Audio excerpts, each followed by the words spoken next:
चलिए आप सभी का एक बार फिर से स्वागत है साध्य पीएससी एकेडमी में। और इस समय अभी हम चर्चा करते हैं सीजीपीएससी मेंस का एक सब्जेक्ट लोक प्रशासन के बारे में।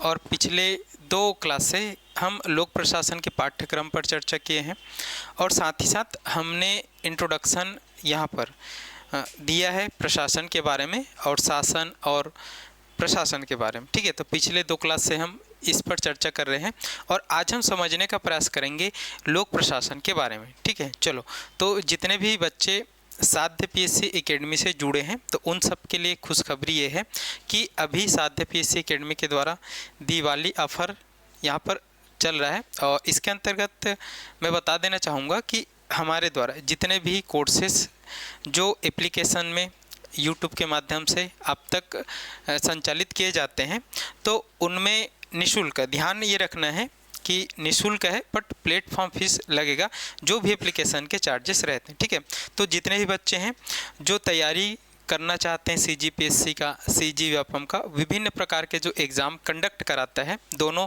संस्था, इसके अलावा और भी बहुत सारे एग्ज़ाम जो होते हैं, तो उन सभी एग्ज़ाम की तैयारी हमारे साध्य पीएससी एकेडमी में कराई जाती है।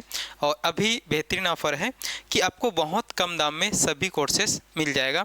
तो इस ऑफ़र का बहुत अच्छे तरीक़े से लाभ उठाइएगा और अपने दोस्त में, रिश्तेदारों में जो भी तैयारी करते हैं और उनके सामने अगर आर्थिक स्थिति थोड़ा सा बाधा बनती है किसी भी तरीके से, अगर कोर्स का प्राइस अगर ज़्यादा लगता है तो उनके लिए अभी बेहतरीन ऑफ़र है। बहुत सारे कॉल आते रहते हैं कि आपका कोर्स महंगा है, बट इस समय इसी को ध्यान में रखते हैं आप सबके लिए दिवाली ऑफ़र लाया गया है, तो इनका लाभ उठाएंगे। और किसी भी तरीके से अगर कुछ भी समस्या आती है कोर्स खरीदने में, कोर्स से संबंधित जानकारी लेने में, तो ये 2 नंबर आपके पास दिए गए हैं, इस पर आप कॉल करेंगे और कॉल करके अपनी समस्या का समाधान पा सकते हैं। तो याद रखेंगे 8 तारीख से स्टार्ट हो गया है, 22 तारीख तक चलेगा, दिवाली ऑफ़र है आप सबके लिए। ठीक है, विभिन्न प्रकार के एग्ज़ाम हमारे एप्लीकेशन पर जाकर आप तैयारी कर सकते हैं बहुत कम प्राइस। चलो तो अब हम पढ़ते हैं। और अभी तक हम चर्चा कर रहे थे, देखो ये हमारे जो साध्य पीएससी एकेडमी की पूरी टीम है, जो सभी जो टीचर है, विषय विशेषज्ञ है, ठीक है, तो उनसे आप लोग पढ़ेंगे। ठीक है, चलिए आगे बढ़ते हैं। और हम चर्चा कर रहे थे यहाँ पर, जब भी आप इस वीडियो को देखेंगे तो इससे पहले आपको 2 वीडियो और मिल जाएंगे। तो जो भी बच्चा अगर इस वीडियो को पहली बार देख रहा है तो मैं उनसे गुजारिश करूँगा कि वो इससे पहले 2 वीडियो और डल चुके हैं लोक प्रशासन को लेकर। ठीक है, तो उनको देखेंगे जिसमें हमने पहला लोक प्रशासन सब्जेक्ट के सिलेबस पर चर्चा किया है कि कौन कौन से टॉपिक उसमें हैं और कैसे क्वेश्चन आते हैं, कितने क्वेश्चन आते हैं, कितने अंकों तक आते हैं, तो उस हिसाब से हमको कैसे तैयारी करना है उसको मैंने पूरी तरीके से क्लास 1 में बताया। ठीक है, उसके बाद क्लास 2 में मैंने कल की क्लास में हमने चर्चा किया था यहाँ पर प्रशासन के बारे में और समझने की कोशिश किया था कि इसका मतलब होता क्या है। ठीक है, अब आज हम जानेंगे लोक प्रशासन के बारे में कि लोक प्रशासन का तात्पर्य होता क्या है और कैसे प्रशासन, और जब लोक मिल जाता है तो वहीं लोक प्रशासन बनता है और इसका उद्देश्य चेंज हो जाता है। तो इनको हम जानने की, समझने की कोशिश करेंगे आज के क्लास में। ठीक है, और जो भी बच्चा क्लास को अटेंड करता है तो वो सभी बच्चे को अगर कुछ भी दिक्कत है, कुछ भी डाउट है, तो वो कमेंट सेक्शन में अपना कमेंट छोड़ेंगे और अपनी समस्या लिखेंगे ताकि उस पर हम चर्चा कर पाए। देखो पिछले क्लास में हमने चर्चा यहाँ पर किया था प्रशासन के बारे में। प्रशासन का मतलब होता है कार्यों का उत्कृष्ट तरीके से प्रबंधन करना, कि कोई कार्य अगर दिया गया है तो उनको हम बहुत अच्छे तरीके से करें। ठीक, काम तो होगा, हम अच्छे तरीके से भी कर सकते हैं और थोड़ा सा उस पर ध्यान न देकर भी कर सकते हैं, लेकिन हमको उत्कृष्ट प्रबंधन करता है, मैनेज करना है। तो हमने देखा था कि 2 या 2 से अधिक व्यक्तियों द्वारा विशिष्ट उद्देश्यों की प्राप्ति के लिए अगर हम सम्मिलित प्रयास करते हैं जिसमें प्रत्येक प्रशासन का एक विशिष्ट उद्देश्य होता है और उसकी प्राप्ति के लिए वहाँ प्रयासरत रहता है, तो यह प्रशासन कहलाता है। तथा इसके मध्य में जितने भी कार्मिक रहते हैं उनके बीच में बहुत ज़्यादा इंपॉर्टेंट है समन्वय रहना। ठीक है, ये हमको देखना है। और उसके बाद मैंने समझाया था लोक प्रशासन के जो जनक वुड्रो विल्सन हैं, जो अमेरिका के 28वें प्रेसिडेंट के रूप में 1913 से 21 तक रहेंगे, वो एक निबंध लिखेंगे, एक लेख, नाम रहेगा द स्टडी ऑफ एडमिनिस्ट्रेशन, जिसके द्वारा लोक प्रशासन को राजनीति विज्ञान से अलग किया जाएगा एक सब्जेक्ट के रूप में और लोक प्रशासन का जन्म होगा। ठीक है, ये हमने देखा। उसके बाद मैंने समझाया था कि लोक प्रशासन अपने कार्य एवं अस्तित्व के आधार पर कार्यपालिका के रूप में जाना जाता है, बहुत अच्छे से समझाया था पिछले क्लास में। और सामान्यतः कार्यपालिका दो रूप में होती, एक को हम राजनीतिक कार्यपालिका बोलते हैं, एक को हम बोलते हैं प्रशासनिक कार्यपालिका। तो जो लोक प्रशासन है वो प्रशासनिक कार्यपालिका के अंतर्गत आता है, और इसमें मैंने आपको डिफ्रेंशिएट करके बताया था इसका मतलब होता क्या है, ठीक है। और उसके बाद मैंने राज्य की परिभाषा भी बताई थी कि एक जो राज्य है उसके लिए निश्चित क्या क्या चीज़ें होना जरूरी है। जैसे मैंने बताया था कि एक निश्चित भूभाग हो, उस भूभाग पर निवास करने वाली जनसंख्या हो, और उस जनसंख्या पर शासन करने वाली एक सरकार हो, और उस सरकार के पास संप्रभुता हो। यो सभी चीज़ों पर निर्णय लेने के लिए पूरी तरीके से किसी के ऊपर कोई भी गुलाम ना रहे, ठीक है। वो अपना निर्णय अपने हिसाब से ले ले, ये संप्रभुता होती है, ठीक है। उसके बाद मैंने बताया कि जो सरकार है वो शासन करती है और जनता के लिए नीति का निर्माण करती है। तो हमने शासन भी देखा था और हमने प्रशासन भी देखा था कि जो शासन है उसका संबंध सरकार से होता है, शासन जनता के चुने हुए प्रतिनिधियों के माध्यम से होता है, ठीक है। शासन सीधे संविधान से निर्देश प्राप्त करता है, शासन सीधे जनता के प्रति उत्तरदायी है, इसलिए शासन के लोग जनसेवक कहलाते हैं, और शासन नीति निर्माण के लिए उत्तरदायी है। ये सब हमने पिछले क्लास में समझा था, मैं थोड़ा सा रिवाइज कर दे रहा ताकि हम एक लय में आ सके समझने के लिए, ठीक है। उसके बाद हमने प्रशासन को समझा था कि प्रशासन का संबंध नौकरशाही ब्यूरोक्रेसी से है। जो आप CGPSC की तैयारी करें सब आप इसमें जानने वाले हैं, ठीक है। प्रशासन सरकार द्वारा नियुक्त अधिकारियों द्वारा संचालित होता है। हमने देखा कि आप सबकी नियुक्ति किसके द्वारा होगी, सरकार के द्वारा होगी, जिसको हम शासन बोलते हैं। जबकि प्रशासन सरकार से निर्देश प्राप्त करते हैं, तो आप संविधान से निर्देश प्राप्त नहीं करते हैं, आप सरकार से निर्देश प्राप्त करते हैं। आपको सरकार जो भी काम सौंपेगी वो आपको करना पड़ेगा, ठीक है। उसके बाद प्रशासन सरकार के प्रति उत्तरदायी होता है, क्योंकि आपको काम कौन सौंप रहा है, सरकार सौंप रही है, शासन सौंप रही, तो आप किसके प्रति उत्तरदायी होगे, सरकार के प्रति। सरकार ने अगर आपको ये काम सौंपा है तो आप उसको बताओगे कि मैंने इस काम को यहाँ तक कंप्लीट किया है, ठीक है। और ये लोग किसके प्रति रहते हैं, जनता के प्रति रहते हैं, ये हमने देखा, ठीक है। और प्रशासन नीतियों के क्रियान्वयन के लिए उत्तरदायी है। मैंने बताया कि नीति का निर्माण करना शासन का काम है। हाँ, ये बात अलग है कि प्रशासन का भी इन्वॉल्वमेंट उसमें रहता है, प्रशासनिक अधिकारी ही बहुत ज़्यादा मात्रा में यहाँ पर सहयोग करते हैं नेताओं को कि आप इस प्रकार से नीति का निर्माण करो, ऐसा करके। तो ये नीति के क्रियान्वयन के लिए उत्तरदायी है, ये हमने समझा था। चलो अब हम आज देखते हैं लोक प्रशासन का अर्थ, मीनिंग हम समझते हैं लोक प्रशासन के बारे में और समझने की कोशिश करते हैं कि लोक प्रशासन होता क्या है और लोक प्रशासन का उद्देश्य क्या है, इनको हम जानने की कोशिश करते हैं। चलो तो यहाँ पर लोक प्रशासन का अगर हम अर्थ देखेंगे, मीनिंग देखेंगे, तो लिखा हुआ है प्रशासन का वह रूप, एक मिनट, प्रशासन का वह रूप जो लोक क्षेत्र में कार्य करता है लोक प्रशासन कहलाता है, ठीक है। प्रशासन का वह रूप जो किस में कार्य करता है, लोक क्षेत्र में कार्य करता है, ठीक है, पब्लिक सेक्टर में कार्य करता है और लोक प्रशासन कहलाता है। लोक प्रशासन शब्द मूलतः सरकारी प्रशासन से जुड़ता है, क्योंकि यहाँ पर लोक प्लस प्रशासन में देखो तो लोक शब्द का तात्पर्य जनता से नहीं, किससे है, सरकार से, ठीक है। अतः इसका अर्थ हुआ सरकार द्वारा लोगों के कार्यों का उत्कृष्ट रीति से प्रबंधन, इसलिए लोक प्रशासन सरकार के कार्यकारी अंग के रूप में परिभाषित किया जाता है। ये कुछ समझ नहीं आया होगा, मैं आपको समझाता हूँ। देखो लोक प्रशासन के अगर हम अर्थ की बात करें तो प्रशासन का वह क्षेत्र जो सीधे लोक क्षेत्र में कार्य करता है, मतलब लोगों के लिए कार्य करता है, जनता के लिए कार्य करता है, ये हमको देखना है। तो ये जो लोक प्रशासन है ये जनता के लिए कार्य करता है, लोक क्षेत्र के लिए कार्य करता है और मूलतः है किससे, सरकारी प्रशासन से जोड़ता है। जो सरकार के लोग रहते हैं वही लोक प्रशासक कहलाते हैं। एक संस्था और भी रहती है निजी प्रशासन, वो भी जनता के लिए कार्य करते हैं, लेकिन वो जनता से उनका प्राथमिक उद्देश्य रहता है लाभ कमाना। जबकि लोक प्रशासन का अगर हम देखेंगे तो इनका कार्य है लोगों का कल्याण करना। ये हमको देखना है, ये हमको समझना है। चलो अब इसको हम जाते हैं लोक प्रशासन।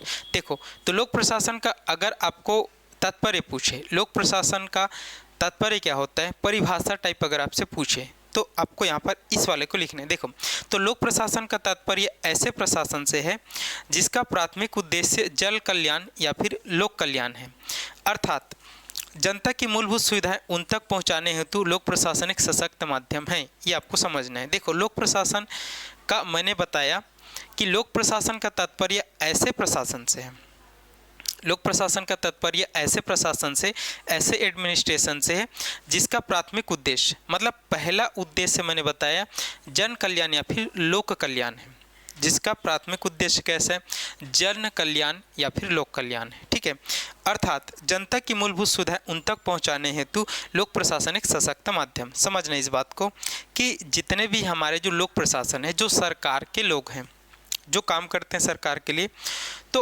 उनका काम यहाँ पर प्राथमिक उद्देश्य उनका जनता का कल्याण है, लोगों का कल्याण है। आप देखोगे कि जितने भी जो अधिकारी हैं, जो प्रशासन में रहते हैं, अब मैं ज़्यादा तो बड़े बड़े को नहीं बताऊंगा, जो आप डेली लाइफ में इन सब चीज़ को देखते हैं। जैसे आपको काम रहता है पटवारी से, आपको काम रहता है आपके गांव के सचिव से, ठीक है, आपको काम रहता है आरआई से, आपको काम रहता है तहसीलदार से, नायब तहसीलदार से, कलेक्टर से। ठीक है, तो उन्हीं लोग से आप काम करवाते हो। आपको जो भी ज़रूरत पड़ता है, जो भी आपसे संबंधित चीज़ों को होता है, तो और भी बहुत सारे अधिकारी रहते हैं आपके आसपास।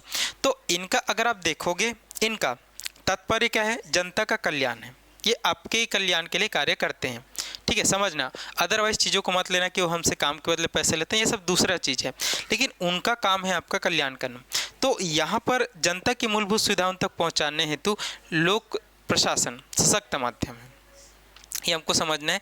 तो लोक प्रशासन का मतलब यहाँ पर ये होता है कि लोक प्रशासन का तात्पर्य ऐसे प्रशासन से है जिसका प्राथमिक उद्देश्य जन कल्याण करना या फिर लोक कल्याण करना, लोगों का भलाई करना। ठीक है, लोगों के लिए कार्य करना है, अर्थात जनता की मूलभूत सुविधाएं उन तक पहुँचाना। तो आपके पास जो मूलभूत सुविधाएं हैं वो पहुँचाती कौन है, सरकारी प्रशासन, लोक प्रशासन नहीं पहुँचाती। आपके गाँव में सड़क का निर्माण करना है, आपके गाँव में यहाँ पर पानी के लिए व्यवस्था करना है, तो वो सब कौन करती है, वो सब करती है यहाँ पर यही लोक प्रशासन करती। जबकि इसके विपरीत अगर हम देखेंगे, इसके विपरीत, ठीक है, तो इसके विपरीत जो निजी प्रशासन है, तो निजी प्रशासन का प्राथमिक उद्देश्य, निजी प्रशासन का अगर हम प्राथमिक उद्देश्य देखें तो अधिकतम लाभ पर आधारित होता है। किन पर आधारित होता है, अधिकतम लाभ पर।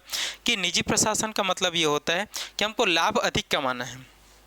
ठीक है, और दूसरा यहाँ पर होता है इसका जन सेवा। तो पहला इनका लाभ होता है, जैसे आप जितने भी कंपनी देखोगे वो भी तो प्रशासन है, वहाँ भी तो अधिकारी कर्मचारी रहते हैं ना, जो प्राइवेट संस्था है। तो जो प्राइवेट संस्था है उनका कार्य, उनका भी प्रशासन है, उनका भी एक हम देखेंगे तो पद सोपान है, बड़े बड़े लोग वहाँ पर भी रहते हैं। तो उनका हम देखेंगे तो प्राथमिक उद्देश्य अधिकतम लाभ कमाना है, कोई भी निजी प्रशासन का, प्राइवेट प्रशासन का। ठीक है, उनका हम देखेंगे उद्देश्य कैसा है, उनका उद्देश्य लाभ पर आधारित रहता है। किन पर, लाभ पर। और दूसरा अगर हम देखेंगे, दूसरा तब जाके देखेगा किस पर, दूसरा तब जाके दिखेगा जन सेवा का। तो जो निजी प्रशासन है वो पहले लाभ के लिए कार्य करता है, और जब उनके पास कुछ एक्स्ट्रा हो जाता है ज़्यादा, तब वो जन सेवा के लिए कार्य करता है। जैसे आपने देखा होगा टाटा भी एक बहुत बड़ी कंपनी है भारत में। ठीक है, तो टाटा का उद्देश्य है लाभ कमाना। ठीक है, अब टाटा ने इतना लाभ कमा लिया है, अपने धंधे पर इतना विकास कर लिया है कि उनके पास अब रेवेन्यू बहुत आता है। तो टाटा अब जन सेवा का भी कार्य करती है। आपने देखा होगा कि टाटा हॉस्पिटल बनाए हैं, बहुत सारे हॉस्पिटल है जो लगभग फ्री टाइप सुविधा देते हैं, और उसमें जाते हैं कौन, हम ही लोग जाते हैं ना भाई। तो ये निजी प्रशासन करते हैं। जबकि लोक प्रशासन कैसे करता है, इनका प्राथमिक उद्देश्य है जन कल्याण, ये लाभ के लिए कार्य नहीं करती। मतलब आप देखोगे फ्री में स्कूल खुले हैं, फ्री में कॉलेज खुले हैं, लगभग ना, कुछ पैसे वो लेते हैं मेंटेनेंस का, लेकिन वो नहीं के समान है। तो इनका उद्देश्य पहला जन कल्याण है, और जब जन कल्याण का काम पूरा हो जाता है तब वो दूसरा चीज़ देखते हैं कि अब थोड़े बहुत पैसे आने चाहिए। जैसे रेलवे की बात करें, रेलवे कैसा है, रेलवे में यहाँ पर सरकार, उनको घाटा होता है हर साल, फिर भी चलाती है। तो ये सब चीज़ें, ये लोक प्रशासन और निजी प्रशासन के बारे में बात करता है, ये हमको देखना है। उम्मीद करता हूँ समझ आया होगा। और अगर पूछा जाता है लोक प्रशासन का तात्पर्य क्या है, तो आपको यही लिखना है कि लोक प्रशासन का तात्पर्य ऐसे प्रशासन जिसका प्राथमिक उद्देश्य जन कल्याण या फिर लोक कल्याण है, और अर्थात जनता की मूलभूत सुविधाओं को पहुँचाने हेतु लोक प्रशासन एक सशक्त माध्यम है। ठीक है, उसके विपरीत क्या है, निजी प्रशासन है। इस चीज़ को आपको ध्यान पे रखना है, आपको देखना है। ठीक है, चलो आगे बढ़ते हैं। अब देखो, लोक प्रशासन की अगर हम विशेषता देखेंगे, ठीक है, तो लोक प्रशासन की अगर विशेषता हम देखेंगे कि क्या क्या विशेषता है, तो लोक प्रशासन की जो विशेषता है यहाँ पर हमको समझना है। लोक प्रशासन की विशेषता, तो जो लोक प्रशासन की विशेषता है इसको अगर हम देखेंगे, समझेंगे, तो जो लोक प्रशासन की जो विशेषता है वो यहाँ पर मैं पढ़ता हूँ, लोक सेवा, लोक क्षेत्र की गतिविधियों का निर्धारण किसके द्वारा? राजनीतिक सत्ता द्वारा किया जाता है। अतः लोक प्रशासन उस राजनीतिक सत्ता के अधीन कार्य करता है। ठीक है, तो देखो जो लोक प्रशासन होता है, आप सभी जानते हैं कि जो लोक प्रशासक होता है वो नीति का निर्माण नहीं करता है। किन का निर्माण नहीं करता? नीति का निर्माण नहीं करता। नीति का निर्माण नहीं करता। नीति का निर्माण कौन करता है? शासन, गवर्नमेंट करते हैं। और उन नीति का क्रियान्वयन करना, उन नीति का क्रियान्वयन करना, एग्जीक्यूशन करना, ये काम है किनका? ये काम है लोक प्रशासकों का, लोक सेवकों का। ठीक है, तो इसी को बोला गया है कि लोक क्षेत्र की गतिविधियों का निर्धारण किसके द्वारा? राजनीतिक सत्ता के द्वारा किया जाता है। मैंने आपको स्पष्ट किया था कि जो गवर्नमेंट होता है, जो शासन होता है, इनको हमको देखना है तो राजनीतिक सत्ता द्वारा किया जाता है। ठीक है, ये हमको देखना है। अतः लोक प्रशासक राजनीतिक सत्ता के अधीन कार्य करते हैं। मैंने बताया ना कि जो लोक प्रशासक होते हैं, ठीक है, वो किसके अधीन रहते हैं? शासन के अधीन रहते हैं। और शासन किसके निर्देशों पर कार्य करती है? संविधान के निर्देशों पर कार्य करती है। इनको हमको देखना है। इसी को ये बता रहा है कि लोक क्षेत्र की गतिविधियों का निर्धारण किसके द्वारा? राजनीतिक सत्ता मतलब शासन के द्वारा किया जाता है।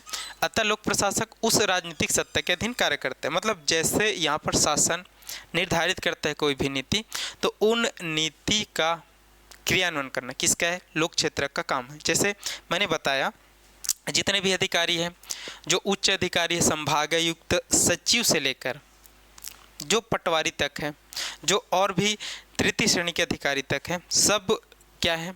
यहाँ पर एक कड़ी में बंधे हुए हैं। अलग अलग विभाग में अलग अलग प्रकार के मुख्य सचिव, अपर सचिव, उससे और छोटे सचिव। ठीक है, तो ये सब काम करते हैं। ठीक है, जो टाइपिंग करने से लेकर जितने भी लोग हैं, तो यही क्रियान्वयन करते हैं, सब चीज़ों को बनाते हैं। तो उसका अधीन ये राजनीति के अधीन रहते हैं। ये हमको समझा रहे हैं प्रथम। तो ये इसकी विशेषता है, ये नीति का निर्माण नहीं करता, ये क्रियान्वयन करता है और ये राजनीतिक सत्ता के द्वारा यहाँ पर कार्य करता है। ये हमको देखना है, ये पहली बात है। चलो दूसरा बात हम देखेंगे इसकी विशेषता।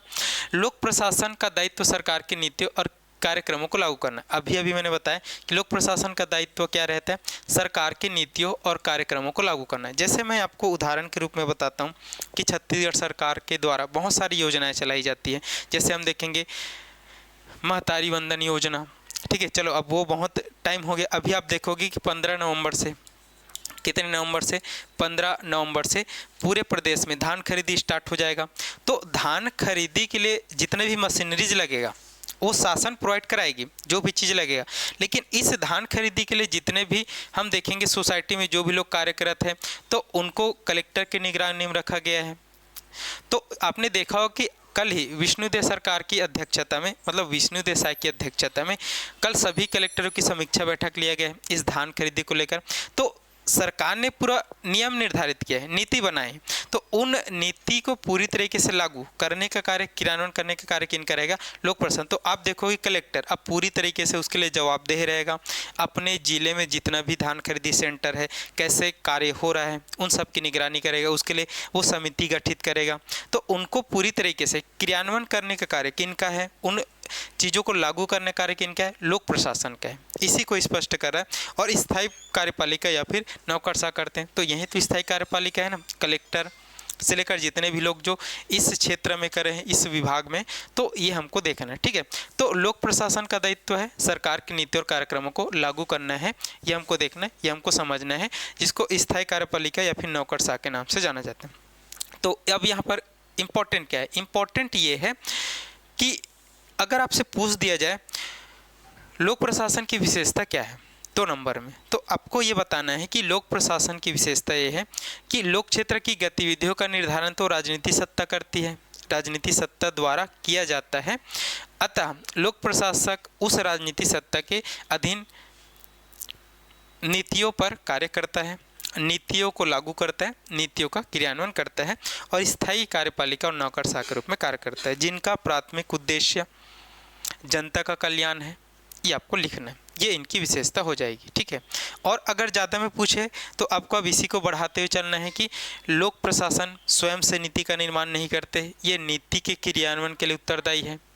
ये सरकार के द्वारा काम दिए जाने और उस काम को करने के लिए उत्तर दे, ऐसा करके आप बढ़ा सकते हैं, ऐसा आपको लिख सकते हैं। ठीक है, ये धीरे धीरे अभी समझ में आते जाएगा जब आप पढ़ते जाएंगे, तो कैसे क्वेश्चन को सॉल्व भी करना है और कैसे उसी क्वेश्चन को बढ़ाना भी है, ये हमको देखना है, ये हमको समझना है। ठीक है, चलो अब यहाँ पर लोक प्रशासन का विकास क्रम, इसको हम बाद में पढ़ेंगे, ये अभी हम नहीं पढ़ेंगे। ठीक है, इसको जस्ट इसके बाद पढ़ेंगे जब आप पूरा क्लास स्टार्ट हो जाए कि कैसे लोक प्रशासन का विकास क्रम चालू हुआ है। ये पूरा उसका विकास क्रम आता है क्रम से, कि जब लोक प्रशासन को अलग विषय के रूप में यहाँ पर इंट्रोड्यूस किया गया तो धीरे धीरे लोक प्रशासन का विकास हुआ। जैसे अगर मैं थोड़ा सा पढ़ दूं, राजनीतिक प्रशासन का द्विभाजन का चरण है कि इसको जब हम विभाजित किए राजनीति विज्ञान से, तो उस चरण में 1883 से 1926 तक क्या चीज़ें डेवलप हुई।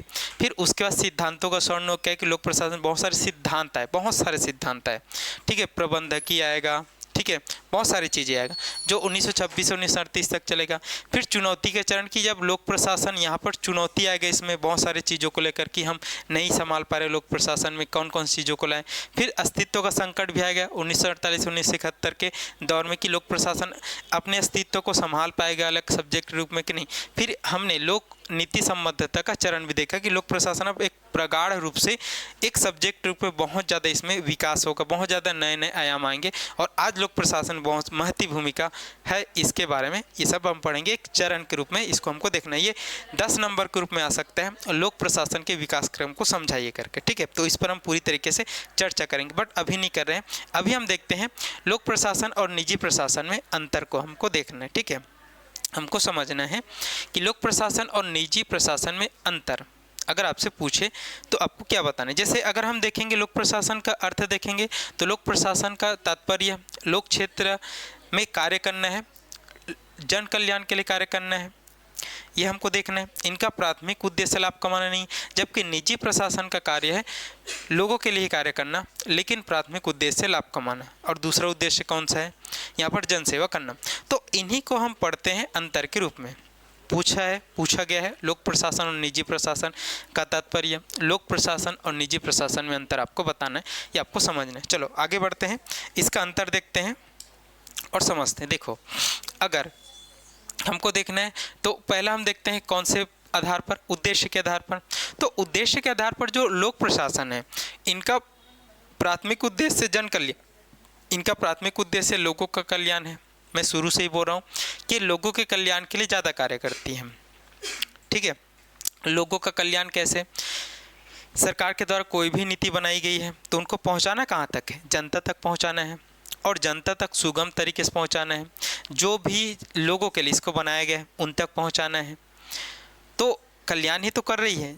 तो यहाँ पर इनका प्राथमिक उद्देश्य है जन कल्याण कर। जैसे आप देखोगे छत्तीसगढ़ सरकार के साथ साथ पूरे देश में चावल दिया जाता है, मुफ्त में चावल दिया जाता है।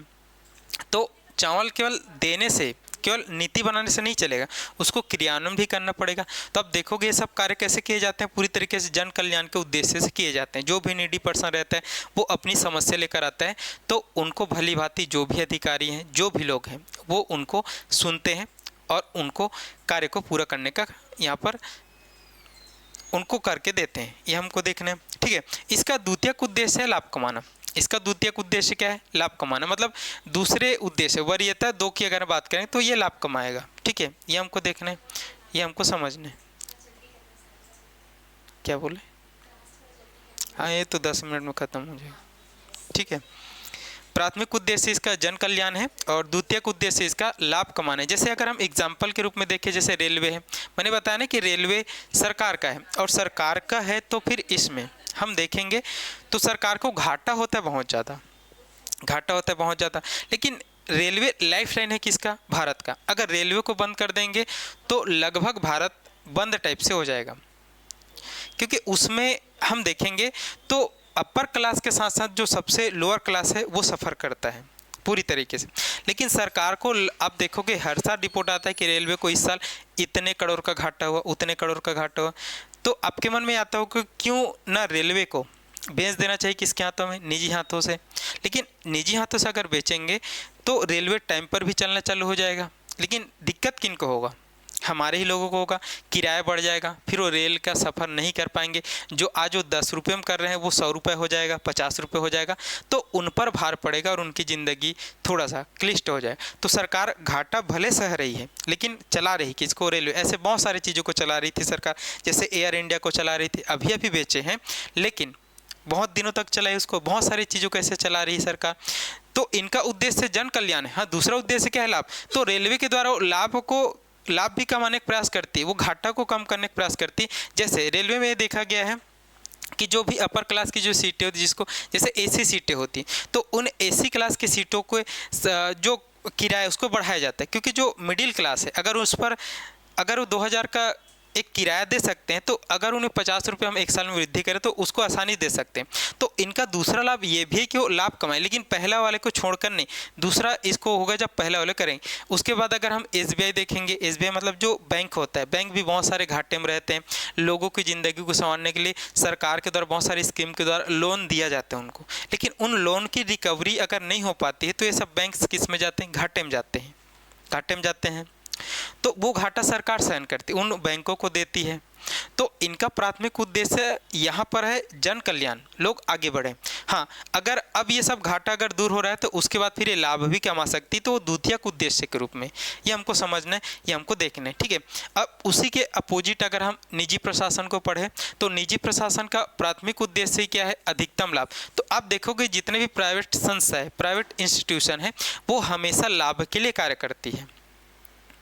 वो आपको सेवा तो देगी लेकिन उस सेवा के बदले वो लाभ लेगी। तो उनका पहला काम है लाभ कमाना, मुनाफा कमाना। अब मुनाफा अगर वो कमा देती है तो उसके बाद वो दूसरा इसका उद्देश्य हो जाता है जन कल्याण। जैसे आप भारत में बड़े बड़े जैसे टाटा की संस्था को देखोगे, आप जियो की संस्था को देखोगे, ठीक है। अब जियो एक बहुत बड़ा ग्लोबल ब्रांड बन चुका है, ठीक है। लगभग वो बहुत सारे देशों में विस्तार करने की कोशिश कर रही है। तो जियो ने भारत में तो बहुत बदला और अब बहुत लाभ के भी कमा रही। तो उसी जियो के द्वारा अब जन कल्याण के लिए हॉस्पिटल भी खोले जा रहे हैं, स्कूल भी खोले जा रहे हैं, ठीक है। तो ये सब चीज़ें हैं कि इनका प्राथमिक उद्देश्य लाभ कमाना है और उसके बाद फिर ये जन कल्याण के बारे में सोचते हैं। उदाहरण के लिए आप टाटा लिख सकते हो, जियो लिख सकते हो, और भी बहुत सारे भारत में जैसे बड़े बड़े जो लोग हैं जो बहुत सारा दान भी देते हैं अब, ठीक है। जैसे गौतम अदानी की संस्था है, अदानी ग्रुप है। जैसे एक आप देखोगे वेदांता ग्रुप है। ये सब काम किसके लिए कर रही है? अब देश को अच्छे करने के लिए, देश में सुविधाओं का विस्तार करने के लिए कर रही है, जबकि वो उनका काम नहीं है फिर भी कर रही है। ये हमको देखने। उसके बाद अब अगर हम आकार देखेंगे, क्षेत्र देखेंगे, तो जो लोक प्रशासन का जो क्षेत्र व्यापक एवं विस्तृत है। कैसा है? व्यापक एवं विस्तृत। व्यापक एवं विस्तृत कहने का मतलब ये है कि पूरे देश में पूरा ब्यूरोक्रेसी ना भाई, तो उनका क्षेत्र तो बहुत बड़ा। जैसे आप देखोगे रेलवे में ही लगभग 2 से 2.5 लाख लोग हैं जो काम करते हैं, तो इनका क्षेत्र तो बहुत ज़्यादा व्यापक है, बहुत ज़्यादा विस्तृत। पूरे अगर बैंकों के कर्मचारी को निकालोगे तो कितने कर्मचारी? बहुत सारे कर्मचारी हैं। और अगर आप निजी प्रशासन की बात करो तो ये संकुचित है। ये कैसा है? संकुचित कहने का मतलब ये है कि कुछ बड़े बड़े इंस्टीट्यूशन को छोड़ दो। जैसे टाटा में बहुत सारे लोग कार्य करते हैं, जियो में बहुत सारे लोग कार्य करते हैं, कुछ को छोड़ दो तो ये संकुचित है, उतना नहीं है जितना व्यापक क्षेत्र इनका है। ये हमको देखना है, ये हमको समझना है। इनका क्षेत्र व्यापक है, बहुत ज़्यादा है, ठीक है। अब इसके बाद हम देखते हैं भर्ती एवं नियुक्ति। तो भर्ती एवं नियुक्ति के इस लोक प्रशासन में आपको आने के लिए पूरी तरीके से नियम कानून का पालन करना है। कैसे करना है नियम कानून का पालन? तो ये नियम कानून पर आधारित। तो आपने देखा हो कि अगर CGPSC के थ्रू आपको सिलेक्ट होना है तो पूरी तरीके से आपको प्रिपेयर होना पड़ेगा। आप तैयारी करोगे एग्ज़ाम की, तब आप प्री दोगे, वो क्वालिफाई होगा, तब मेंस देखो, और उसके बाद इंटरव्यू दोगे, तब पास होकर अगर आपका रैंक लगे तब अधिकारी बनोगे। पटवारी का परीक्षा दोगे तब आप पटवारी बनोगे। तो पूरी तरीके से नियम कानून पर आधारित होता है एवं लिखित और प्रतियोगी परीक्षा के माध्यम से योग्यता के साथ साथ होता है, ठीक है। और इसमें आरक्षण का भी यहाँ पर कब बात होता है, ये हमको देखना है। तो इसमें आप आसानी से नहीं आ सकते, आप पूरी तरीके से नियम कानून के तहत आएंगे। जबकि यहाँ पर निजी प्रशासन केवल योग्यता के आधार पर आपसे ना तो जाति पूछा जाएगा ना तो धर्म पूछा जाएगा। जैसे टाटा को अगर एक इंजीनियर की ज़रूरत है, AI इंजीनियर की ज़रूरत है, तो कोई भी बच्चा जो अभी 18 साल का भी हो, जिसको नॉलेज होगा, कोई भी अगर अभी 65 साल का है जिसको नॉलेज होगा, उनकी योग्यता है तो वो आ जाएगा। इसमें कोई भी नियम कानून नहीं चलता है। ठीक है, तो ये आपको ध्यान में रखना है कि भर्ती एवं नियुक्ति इसमें नियम एवं कानून के आधार पर होता है और इसमें केवल योग्यता के आधार पर होता है। इस चीज़ को आपको ध्यान पर रखना है। ठीक है, अब हम देखेंगे राजनीतिक नियंत्रण। तो इसमें ज़्यादा है, मैंने बताया ना कि ये लोग किसके अधीन कार्य करते हैं, सरकार के अधीन, और सरकार के लोग ही राजनीति में है। ठीक है, तो ये ज़्यादा होता है। इसमें आप देखोगे कि आज एक कलेक्टर परेशान रहता है नेताओं से, आज एक डिप्टी कलेक्टर एक तहसीलदार परेशान रहता है नेताओं से, आज एक एसपी डीएसपी परेशान रहता है किससे, नेताओं से। ये नियम कानून के विरुद्ध जाकर कोई भी कार्य कर ही नहीं सकते हैं, या फिर कई बार तो ये नियम के अधीन भी कार्य नहीं कर सकते। इन पर बहुत ज़्यादा राजनीतिक नियंत्रण रहता है, रोक टोक रहता है। ये आपको देखना है, ये आपको समझ, जबकि यहाँ पर कुछ भी नहीं रहता है। यहाँ पर अब राजनीतिक नियंत्रण नहीं रहता है। हाँ, बॉस का नियंत्रण रहता है, काम का नियंत्रण रहता है, काम का प्रेशर रहता है, बट राजनीतिक नियंत्रण नहीं रहता है। ये हमको देखना है। अगर हम स्थायित्व की बात करें तो स्थायित्व सबसे ज़्यादा इसमें, आज हम सब क्यों इतना तैयारी भिड़े हुए, छोटे छोटे पोस्ट, बहुत कम पोस्ट पर तैयारी किए, क्योंकि हमको पता है कि एक बार अगर हमारी सरकारी नौकरी लग गया तो हम लगभग रिटायर होने तक अगर स्वस्थ हैं, काम करने के लिए समर्थ है, तो 62 साल तक हमको कोई नहीं उठाएगा, कोई नहीं हटाएगा। तो स्थायित्व तो इसमें ज़्यादा है। ठीक है, तो इसलिए आज हम सरकारी नौकरी के पीछे पागल है पूरी तरीके से, एक बार लग जाए तो ज़िंदगी बन जाए ऐसा करके। तो स्थायित्व इसमें ज़्यादा है, इसमें कम है। कम इसलिए क्योंकि आपने देखा हो कि बहुत सारी कंपनियाँ आए दिन लोगों को, अच्छे लोगों को निकाल देती हैं, बड़े बड़े मैनेजर को निकाल देती है, तो इसमें कम है स्थायित्व। ठीक है, अगर अपने अपने जीवन के लिए देखा जाए तो हाँ, लेकिन ये भी बात है कि कमाई इसमें भी ज़्यादा भी है। जैसे आज एक कलेक्टर ज़्यादा से ज़्यादा 1 से 1.5 लाख रुपए उसका होगा सैलरी, लेकिन इसमें एक मैनेजर छोटा मोटा भी होगा अच्छी कंपनी का तो उनका 2.5 से 3 लाख भी है। तो ये भी बात है। हाँ, लेकिन इसमें सियोरिटी नहीं है, और इसमें सियोरिटी है कि अगर आपने अच्छा काम किया, आपने कुछ गलत काम नहीं किया, आप स्वस्थ तो आप 62 साल तक टिके रहोगे अगर राज्य सेवा की है तो। ठीक है, सामाजिक प्रतिष्ठा एवं सम्मान की बात की तो आज भी इसमें ज़्यादा है। सरकारी नौकरी वाले को आज भी समाज में बहुत उच्च स्तर पर देखा जाता है। ठीक है, जबकि अगर उससे ज़्यादा अगर एक पेमेंट वाला व्यक्ति है और जो प्राइवेट संस्था में कार्य करता है तो उनको अपेक्षाकृत कम यहाँ पर सम्मान मिलता है। अपेक्षाकृत कम ना, ऐसा नहीं कि उनको नहीं मिलता है, मिलता है उसको भी, बट इससे ज़्यादा नहीं मिलता है, अपेक्षाकृत कम। ये हमको देखना है। पदोन्नति की बात करें तो सरकारी में आप जाओगे तो नियम एवं कानून के आधार पर होता है, नियम के आधार पर होता है। ठीक है, जितना आपका वर्क अच्छा रहेगा, और इसमें कोई भी नहीं है। अगर आपका कार्य अच्छा, आपका परफॉर्मेंस अच्छा है, तो आपने इस साल ज्वाइन किया, आपने अच्छा परफॉर्मेंस दिया, तो आप अगले साल 2-3 सीधा स्टेप में चले जाएंगे। ये होता है। तो आपने देखा हो कि जो निजी प्रशासन है उसमें बहुत ज़्यादा मैटर करता है पदोन्नति, और यहाँ पर उतना नहीं। यहाँ पर अगर आपने अच्छा काम भी किया अपने कार्य में, लेकिन अगर रिक्वायरमेंट नहीं है तो आप 5 साल भी एक ही पद पर रहोगे। ये आपको देखना है। तो ये नियम के आधार पर होता है, हमको देखना है। और नियम कानून इसमें कठोर है। आपने देखा होगा कि बहुत सारे अच्छे जो लोग हैं वो ज्वाइन करते ही छोड़ देते हैं। क्यों छोड़ देते हैं? उनको लगता है कि यहाँ पर कोई भी काम अपने मन से हम नहीं कर सकते, कुछ भी नवाचार नहीं कर सकते। बहुत नियंत्रण किसका है? राजनीति का है। और यहाँ पर बहुत लचीला है। यहाँ पर आपको नवाचार देखा जाता है, आप अच्छे तरीके से काम कर सकते हो तो रोका टोका नहीं जाएगा, बल्कि वो इनोवेशन हो जाता है। तो ये सब चीज़ें लोक प्रशासन और निजी प्रशासन में अंतर है। उद्देश्य को लेकर, इनके क्षेत्र और कार्य को लेकर, भर्ती और नियुक्ति को लेकर, राजनीतिक नियंत्रण को लेकर, स्थायित्व को लेकर, सामाजिक प्रतिष्ठा एवं सम्मान को लेकर, पदोन्नति और नियम एवं कानून को लेकर। तो इतना चीज़ अंतर है किसमें? लोक प्रशासन और निजी प्रशासन। चलो, तो यहाँ तक हम पढ़ते हैं और अब डेमो क्लास यहीं तक है। तो जितने भी बच्चे हैं क्लास को ज्वाइन करेंगे।